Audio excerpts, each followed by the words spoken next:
Welcome, listeners, to Tales of Terror and Suspense. I am your host, Beatles Fanise. Tonight, we join our protagonist in the fourth part of this terrifying mystery. Will our hero survive? We shall see. So, close and lock your doors and windows, turn out the lights, and listen to the final part of our story.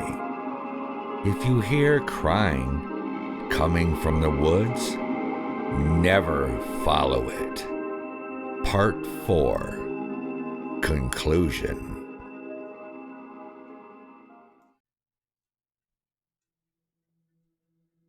It's been 2 days since I've posted the last part of this, and I wish I could go back and delete this entire thing.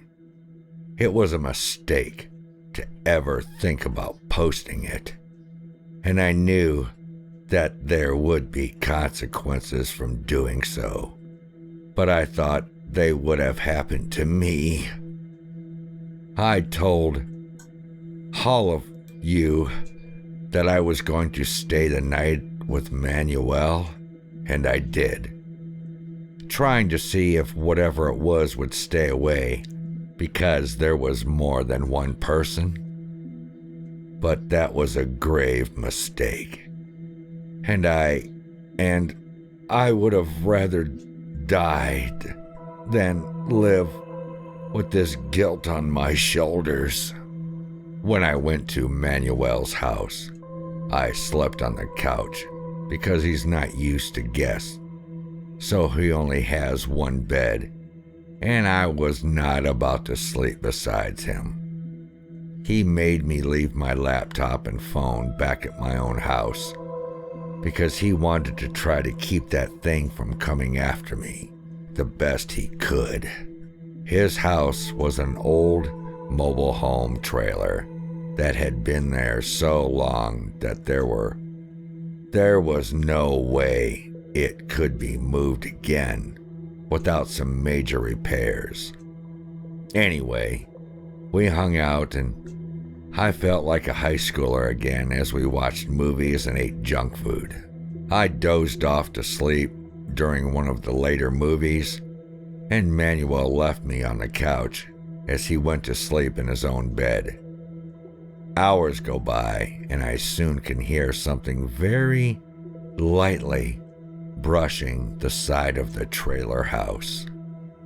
My head bobbed up from the couch, and I swiftly grabbed a kitchen knife and slowly gazed out of the window. In the darkness, I saw 2 yellow eyes stare at me.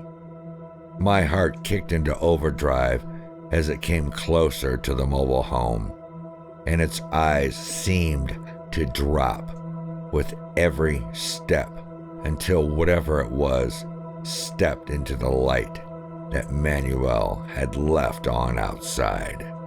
It was just a black cat, and I blew a sigh of relief until I remembered that no one had a cat that lived in town, at least not since the old woman had died, and her cat was found hairless on the floor in her home that she was dragged out of, as if something had skinned it. I kept my eyes on the cat while trying my best to avoid its gaze. Just barely peeking through the side of the window, I saw that the cat's skin began to tear apart as it grew larger in size, and undescribable hideousness. Its skin was ragged and torn, and it was no longer a cat, but an eerie looking hunch. It was eerie looking. It was hunched over on all fours. I watched in horror as he crawled to Manuel's bedroom window, and it sounded like it was clacking its teeth together. I jumped back from the window as its head darted as its head darted to where I was watching it from. I wanted to warn Manuel, but I felt like if I did, we both would die. So I ran to a nearby closet and hid in the back of it, covering myself with jackets and shirts that I dragged down from their hangers. From outside, I could hear it breaking the lock to the window, probably the same way it broke mine. Soon I heard the creak of the window as it slowly opened, and I was trying my best not to think about it. I tried to think about my family members, friends, old high school glory days, as its crawling creaked the old fake wooden floor. I could hear it edge closer to where I was, with it sniffing and the occasional snort. It started to make a sound from the back of its throat that sounded like nothing I've ever heard before and since. My body shook due to how aggressive the sound waves coming from it were. The closet door began to slowly creep open, and I was on the verge of crying and screaming, wishing I had never wrote those goddamn posts. It started to inhumanly chuckle as it could sense my fear, while its disfigured hand grabbed my ankle with such a powerful grip. My bone felt like it could snap at any moment. It was then that Manuel slammed open his bedroom door with a rifle in his hand. "Go back to the pits of hell," he screamed as he fired off round after round after round into the side of it. It let go of my ankle as its head twisted around 360 degrees to where Manuel stood at his bedroom door. It sat there gazing at him as he fired shot after shot into it, but it never moved. Manuel soon ran out of ammunition, and the thing just sat there staring at him. It was as if they were in a staring contest. Manuel started to turn around and grab his handheld pistol, and that's when it pounced on him with such swiftness. It was as if it was teleported. "Run! Forget me!"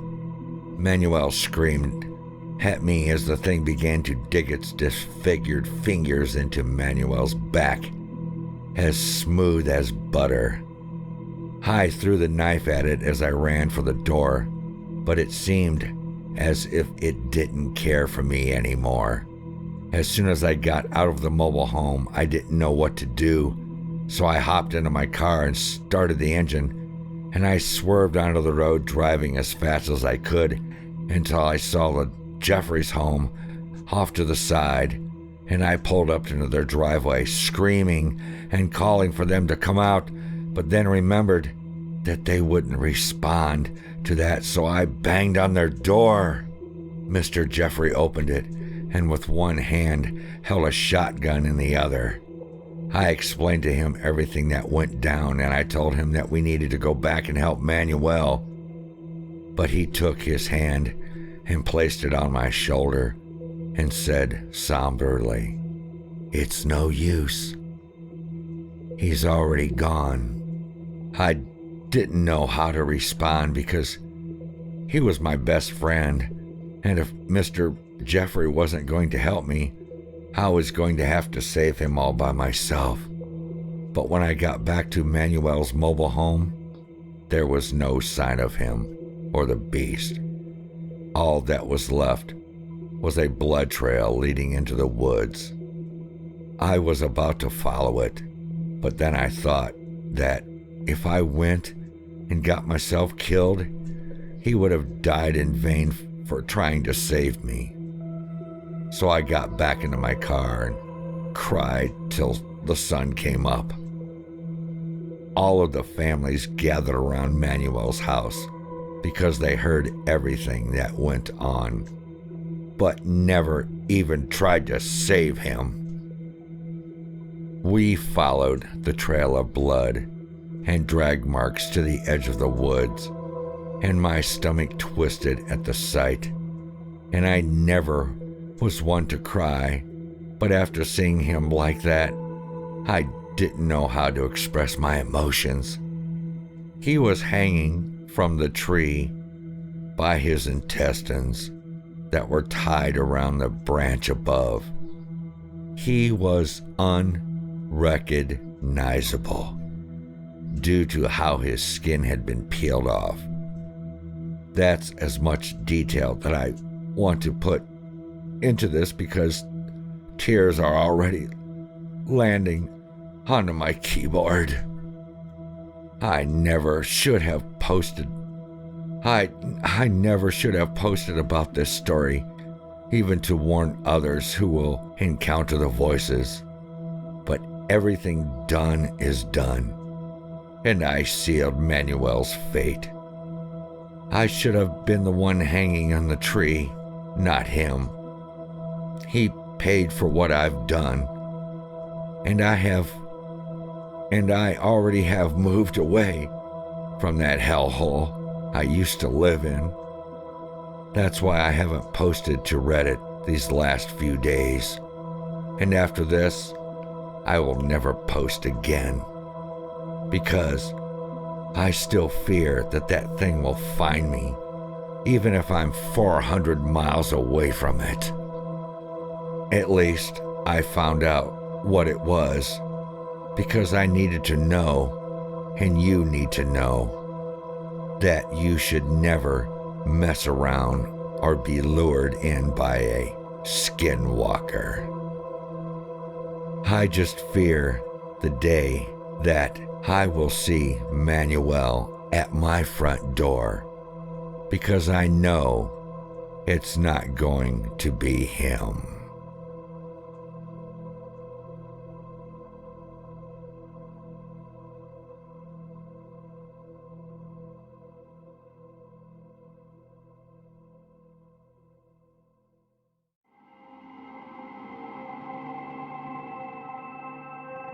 So, our protagonist did survive, but at what cost to his sanity? Is the story truly over? Or will the creature find our hero? Disguised as someone he may know. To all of you listeners out there, if you get a knock on your door late at night, and a friend or relative is standing there, looking at you with a sinister smile on their face, good luck to you, listener.